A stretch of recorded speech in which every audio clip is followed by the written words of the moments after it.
is Sunday, April 10th, the year 2022. My name is John Molden, owner at Blood, Sweat, and Tears Concrete.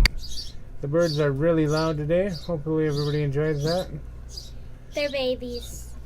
I'm here with my co-host Magnus and Carly Molden. Say hi, guys. Hi. And this is... No crying in concrete. Excellent job. So Carly, what is the question we will be answering this week? Why would I need rebar in my concrete patio? Absolutely. Why on earth would anybody ever possibly need rebar in their patio? Anyways, Magnus, would you say we use a lot of rebar? Yes. Think so? And where do we normally get our rebar? From Grandpa from the plant. The white cab trucks, remember? Oh yeah, the big white truck. Wait. Yeah, the guy comes in. We always have to make sure the gate's open so he can get in, and we have to make sure that the dog is put up so she doesn't eat him. You remember that, right? Yeah, I remember that. Okay, it happens pretty often, so yeah, we use a lot of rebar, and even more Gator bar now. The Gator bar is actually a composite rebar, and it's made up in Michigan. That's where they ship it down here from. A 3/8 inch diameter Gator bar has a higher tensile strength than a 1/2 inch steel rebar. Out of the last 80 or so jobs that we completed, I just checked the other day, 45 had a grid of rebar in them, 20 inches on center, a rebar or Gator bar. And the other 35 had the bar just around the outside perimeter of the slab only. So, what do you think of that Gator bar when you see it, Kylie?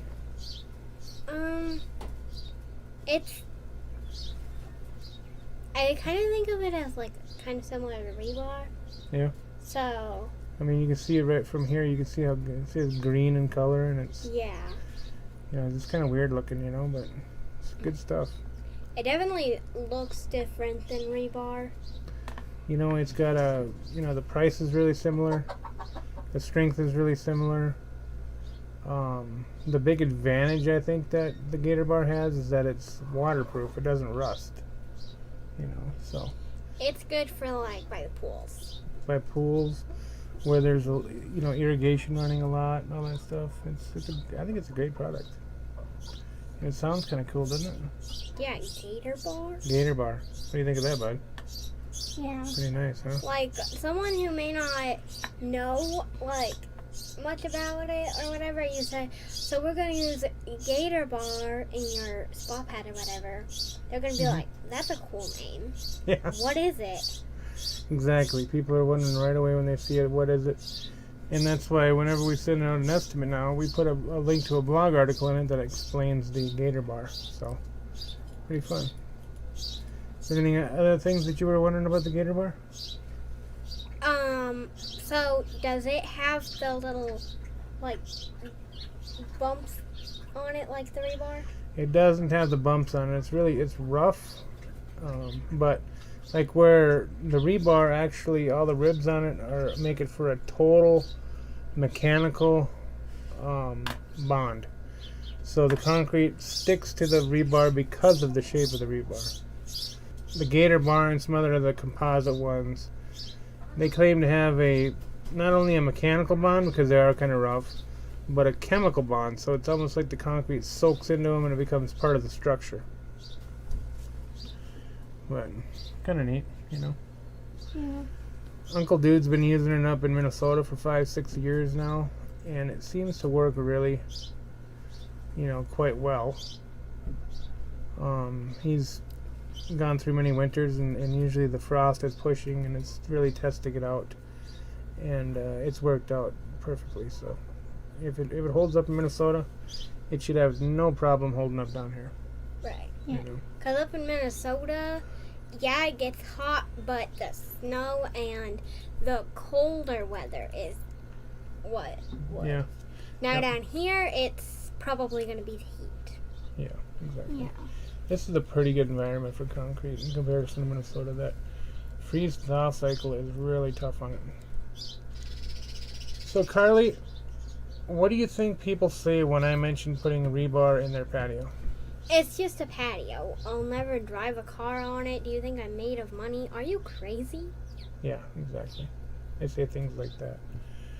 You know, and I don't, you know, I don't blame them. You know, I mean, Yeah. when you first just kind of think about it, if you don't play a lot into it or look into it, you know, you're trying to get your job done for the least amount of money as possible, and why would you want to add extra cost by putting rebar in? You know, I mean, I can see where they're at. But, you know, so I mean, those are all good questions that people have, and, you know, I may be a little bit crazy. I don't know, what do you guys think? Sometimes. A little bit? No. Not too bad? No? He's such a sweet boy. He's a sweet boy. Yeah. How about this one over here? Anyways, no, I am a little crazy actually, so sorry, buddy. But I do know a thing or two about concrete, and you know, by the time we get done today, I am hoping that you know, we've educated people, and that people know a little bit more about concrete and are kind of up on why we would go ahead and put the rebar in their patio. So Magnus, Yes. have you been along with me or Grandpa to the dump to dump concrete? Yeah. In tanks there? Yeah. Kind of fun, huh? Yeah. So who would you say dumps more concrete, me or Grandpa? Grandpa. What do you think? Probably Grandpa. Yeah, it's really not even close. Grandpa dumps way more concrete than I do. He's good. He's around at least a couple days a week for the removal, and we've been doing quite a bit more than we used to. Very rare anymore when I dump any concrete. So we actually do remove a lot of concrete nowadays, and there are a lot of concrete patios in Tucson that don't have any rebar in them whatsoever. The vast majority of them, I'd say. But like other contractors, I see a whole lot of patios that are busted up every year. You know, most people aren't going out looking for broken patios. But how's your chicken doing? Good. Good.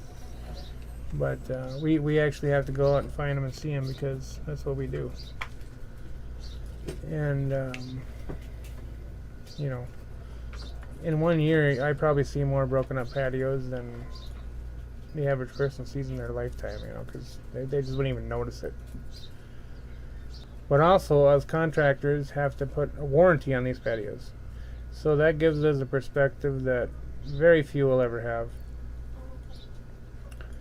You know, as far as it goes with rebar or Gator bar, we can say rebar for the discussion. But I mean, the least we do is put a perimeter on the outside of a patio. Mm-hmm. That's for a 2-year warranty. And then, you know, like I said, 45 out of the last 80, we did a grid in there, 20 inches on center. You know, so actually it's kind of outpacing. More people are opting for the rebar than not nowadays. Carly, have you noticed the cracks in Grandma's patio? Yes, I have. They have looked like that for almost 10 years now, haven't they? Yeah. Of course, you're only 11, so you probably don't remember the first couple of years. No, not really, but going off of what you guys have told me, yeah. Yeah, we've talked about this a few times before. Do you know why it still looks like that after 10 years? Because of the rebar? Because of the rebar, exactly. If we hadn't put that rebar in there, the gaps would have opened up quite a bit by now, in that many years, just from walking apart. But you know, honestly, I don't believe that the rebar stops concrete from cracking very much. It maybe does a little bit, but not much, I don't think. You know. So what is it that the rebar actually does, Dad? Well, concrete on its own is hard almost to the point of being brittle. You know, we score all the lines in it, and that gives it a place to crack, because it pretty much always cracks. I mean, it always cracks. Concrete just does, you know. Yeah. And that's why we have to give it those places to crack. But what the rebar is there for is to keep it from moving after it cracks. You know. Does that make sense? Yeah. So Magnus, how long after we poured Grandma's patio was it before the cracks showed up? Like 1 or 2 days later. Yeah. You know, it's hard to remember. It's been a long time now, but I'm fairly confident that they were there right away the next morning. And they may have even been there that afternoon. I don't even know for sure, but by the next morning we were talking about it, and you know, talking about how we'd replace a couple sections if they opened up, but they never did. So within a few days of the pour, most cracking that's going to happen will already have happened in pretty much any concrete project that there is. If you get it after that, it's probably a, you know, grade issue or something. But if it's just due to the shrinkage, it'll happen within the first 3 days.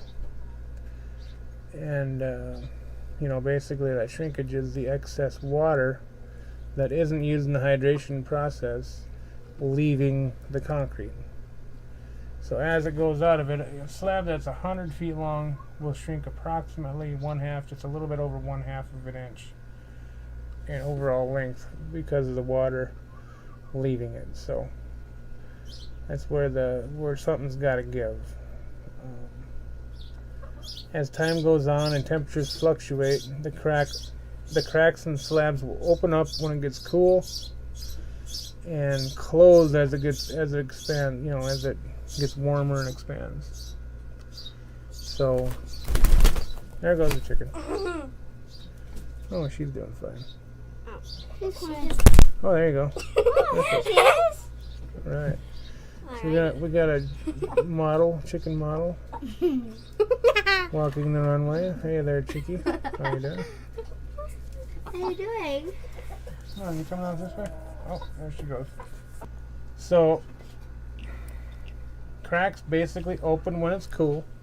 The dirt falls in, and the crack closes when it gets warm again. But if the dirt is in the way, it can't close completely. It starts to walk apart. So, Carly. Yes. Did you know that concrete could walk? I've heard you say it before, but it makes more sense now that you explained it. Yeah. Did you know it could walk, bud? Yeah. But it makes more sense Yeah. now you explained it. Yep. Yeah, I mean, if you can see some old concrete around that's got big gaps that are way wide, you know, but Yeah. now that I've said it, you'll probably start looking for it, you know? Yeah, when I heard that someone say that concrete can walk or whatever, I thought that they were crazy or something. Yeah. Well, we always think of things happening at, you know, kind of regular human speeds, you know. And, you know, forces in nature, they take a lot more time. But over time, things happen. Alright, so the rebar has a definite purpose. Even though your patio may only have a 5-year warranty, it's a 30-year product. And when rebar is paired with 4,000 psi concrete, it has a really good chance of still being there and looking good in 50 years or more. Wow. What do you think of that, guys? 50 years. Oh my gosh. That seems like a long time. I'm just about I don't been know around if 50 years. anything would last that long. Yeah, I know. Not even your dad, probably, huh? Yeah. No. Hopefully I'm around a lot longer than 50. So Magnus, can you think of anything else you want to add? So the concrete walks apart, and then rebar stops it. Rebar stops it, exactly. So with the rebar in the slab, it keeps those gaps so tight, you know. There's just not a lot of movement that can happen, you know. So It's all tied to the rebar.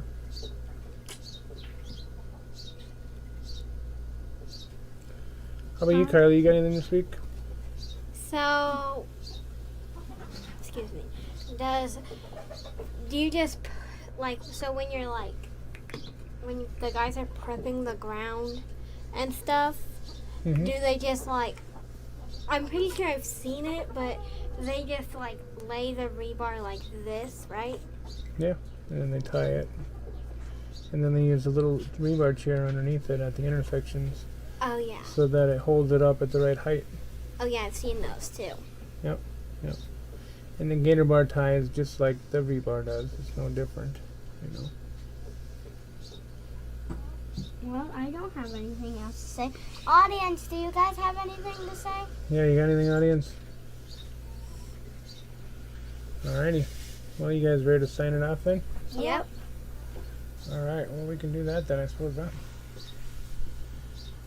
Alright, thank you for taking the time to watch again this week. We will be back next Sunday from the backyard kitchen answering questions you didn't know you needed to ask about concrete. Remember, there's no crying in concrete other than The tears of joy brought about by a job well done. very good. Say goodbye, guys. Bye. Thank you for watching. Thank All right, you. take care.